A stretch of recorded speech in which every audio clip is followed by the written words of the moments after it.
아멘. 오늘 18장에서 모세는 그의 장인 이드로를 만납니다. 근데 이 장인 이드로에게 모세가 뭘 하냐면 간증을 합니다.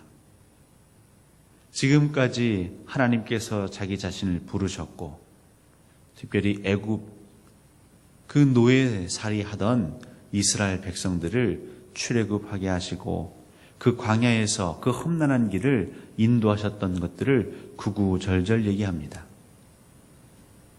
근데 모세가 이드로에게 간증을 할 때에 그 영광됨만 얘기한 것이 아니라 그의 아픔도 얘기했습니다. 이스라엘 백성들의 고통도 얘기하고 그들 앞에서 여호와의 말씀을 전할 때에 얼마나 많은 수모와 모멸과 괴로움을 겪었는지도 말하였습니다. 하지만 그 아픔과 상처 그것으로 머물지 않고 그 핍박 가운데에서 하나님이 결국은 이 백성을 영화롭게 하셨고 또 백성을 위한 지도자로 세운 그 모세를 하나님이 높이셨음을 오늘 모세는 그 이드로에게 하나하나 밤이 새도록 구구절절 얘기를 합니다. 이것이 간증인 것이죠. 그것이 복음이었습니다. 이드로는 미디안의 제사장이다라고 기록되어 있습니다. 이 당시만 해도 지역마다 그 지역에 토착신이 있었습니다.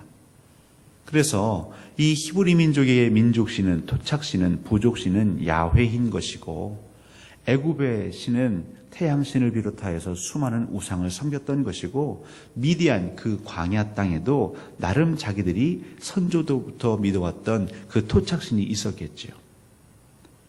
이 이드로는 여호와를 경외하는 제사장은 아니었을 것입니다.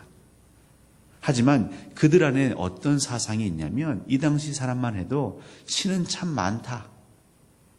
이곳에 가면 이 신이, 저곳에 가면 저 신이, 우리나라에도 산에 가면 산신령이 있고요. 바다에 가면 용왕이 있고요.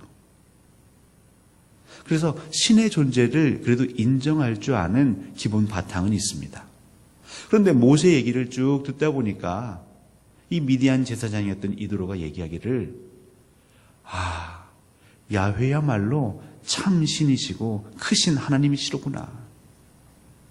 그러면서 그 얘기를 듣는 이드로가 그 마음이 기뻐집니다. 평안해집니다. 환희가 넘쳐옵니다. 그래서 그가 가지고 왔던 것들 중에 일부를 제물로 하나님께 드리는 것이죠. 그리고 이스라엘의 장로들과 함께 음식을 떡을 떼었다라고 얘기하고 있습니다. 여러분, 전도는 물론 어렵습니다. 특히 어려운 것은 아무것도 모르는 사람들, 또 한 번도 일면식이 없는 사람들에게 가서 전도하는 건 굉장히 어렵습니다. 특히 이 시대에는 그런 복음을 거부합니다. 사람 자체를 거부합니다. 낯선 사람을 경계합니다. 하지만 그럼에도 불구하고 우리 주위에 하나님은 관계 맺게 하셨습니다. 이웃을 허락하셨습니다. 그럼 그들에게 어떻게 복음을 전할 것인가? 우리가 교리를 논리적으로 혹은 아름답게 미사여구를 꾸며서 전하는 것이 아니라 오늘 모세가 얘기한 것처럼 내가 당한 인생을 그대로 전하면 되는 것입니다. 우리 교회를 전할 때 우리 교회가 그동안 걸어왔던 길을 가감없이 전하는 것입니다. 우리가 이런 아픔이 있었고 이런 슬픔이 있었고 이런 눈물을 흘렸지만 하나님은 기도하는 우리를 그냥 내버려 두지 아니하시고 하나님의 방법으로 이렇게 지금 인도해 나가고 계십니다. 화려하지 않고 무언가 대단하지 않을지 모르겠지만 우리의 솔직한 고백은 듣는 이로 하여금 그 마음에 기쁨을 줄 것입니다. 평안을 줄 것입니다. 그리고 함께 예배하는 데 동참할 것입니다. 이렇게 간증을 마친 모세와 이드로 얼마나 행복했습니까? 그렇게 잠이 들고 아침이 되었습니다. 이제 모세는 다시 그의 일과로 돌아가는데 아침부터 저녁까지 한 자리에 앉아 있다는 것이죠. 그래서 이스라엘 백성들이 계속 끊임없이 찾아오는 것입니다. 그 곁에 있던 이드로가 이해가 안 갑니다. 자네는 왜 이렇게 하나? 장인 어르신, 이 이스라엘 백성들이 무리가 많지 않습니까? 아무리 진을 치고 나름 그 지파대로 그 구획을 정했다고 하지만 좁고 쓸 것은 한정되어 있고 나름 자기들끼리 살면서 어려움이 있는 것 같습니다. 그래서 제가 하나님 주신 지혜로 그 송사를 잘 분별해야 합니다. 그래야 이 공동체가 평안합니다. 자네 말이 틀린 건 아닐세. 하지만 이 모든 것을 자네가 홀로 아침부터 저녁까지 한다고? 이것은 옳지 않다고 생각하네. 하나님께서 세우신 지도자이고 하나님이 늘 함께 하셨다고 하지만 그의 모든 일이 다 옳을 수는 없는 것이죠. 바로 그때 하나님은 이드로를 보내셔서 그 모세에게 또 다른 길을 여시는 것입니다. 짐을 서로 나누어 지라는 것이죠. 홀로 감당하지 말라는 것이죠. 그때 이드로가 얘기하는 아주 결정적인 한마디는 당신과 너와 너의 백성들은 필경쇠하리라. 언제까지 너 혼자 이 일을 감당할 수 있을 거라 생각하느냐. 지금은 아침부터 저녁까지 감당할 수 있을지 모르겠지만 우리 사람은 신이 아니다는 것이죠. 점점 늙어가는 것이고 점점 기력이 쇠하는 것이고 판단력도 흐려지는 것이고 근데 그것을 홀로 감당하겠다고? 그럼 네가 다 늙고 난 뒤에는 이 백성은 어떻게 할 것인가? 단도직입적으로 묻는 것이죠. 하나님께서는 갈라디아서 6장 2절에 이렇게 말씀하십니다. 너희가 짐을 서로 지라 그리하여 그리스도의 법을 성취하라. 하나님을 믿는 백성들과 그 짐을 서로 나눠지는 것이죠. 그러면 그 짐을 서로 나눌 준비를 해야 할 것입니다. 서로 짐을 나누어지면 오늘도 지을 수 있지만 함께 지었던 자들이 계속해서 서로 짐을 나눠질 수 있는 자들을 불러 세울 것이고 그렇게 그리스도의 법을 주님 오실 때까지 이어갈 수 있는 것이죠. 이드로가 얘기할 때에 모세 안에 그렇다면 하나님 어떻게 사람을 세울까요? 능력 있는 사람을 세워야겠죠. 근데 여기에 바로 키포인트가 있습니다. 여러분, 하나님 나라에서 능력 있는 사람은 누구입니까?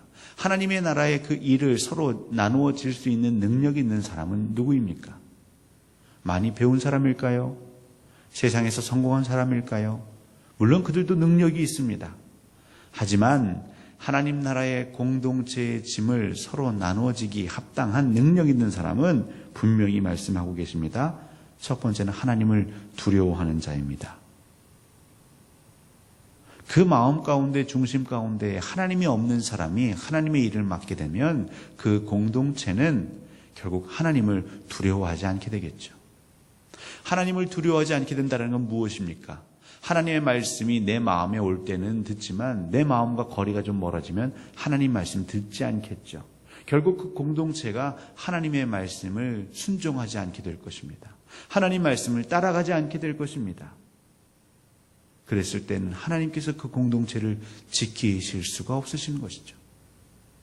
사랑하는 자녀에게 아들아, 딸아, 어머니 아비의 말을 듣고 이렇게 하거라, 이렇게 하거라. 그것이 부모가 그 자녀를 보호해 주는 것입니다.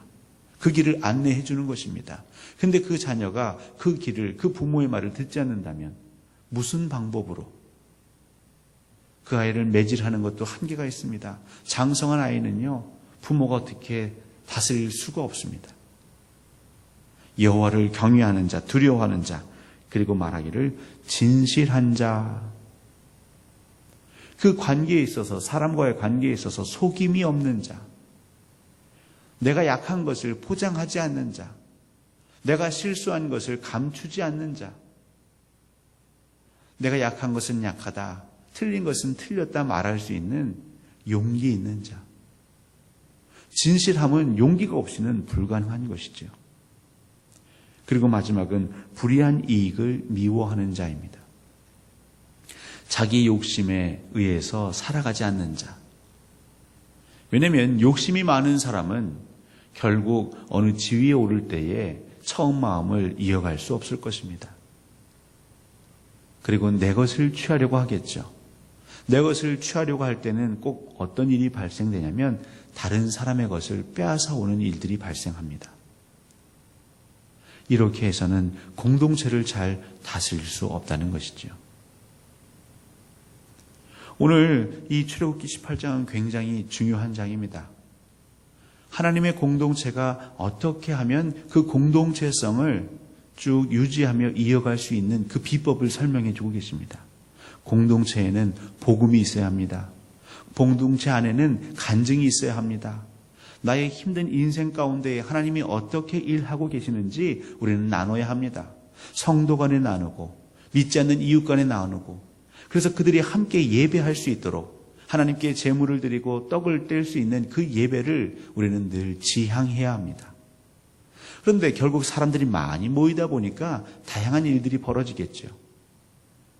그럴 때에 지도자 혹은 영향력 있는 한 사람에 의해서 움직여지는 것이 아니라 골고루 사람을 세워서 1000부장, 100부장, 50부장, 10부장 하나님 보시기에 합당한 능력 있는 자들이, 여호와를 경외하는 자들이 함께 한 세대만이 교회를 섬기는 것이 아니라 전 세대가 골고루 그 교회의 짐을, 공동체의 짐을 서로 나누어질 수 있도록 우리는 일꾼을 세워야 하는 것이죠.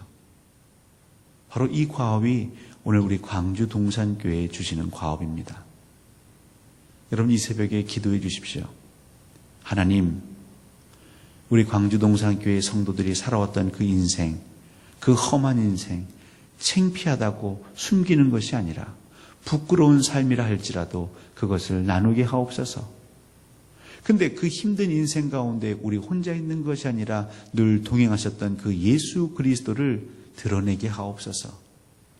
이런 간증이 드러날 때마다 듣는 자로 하여금 그 마음에 감동이 있게 하시고 기쁨이 있게 하시고 결국 여호와 하나님을 고백하게 하옵소서.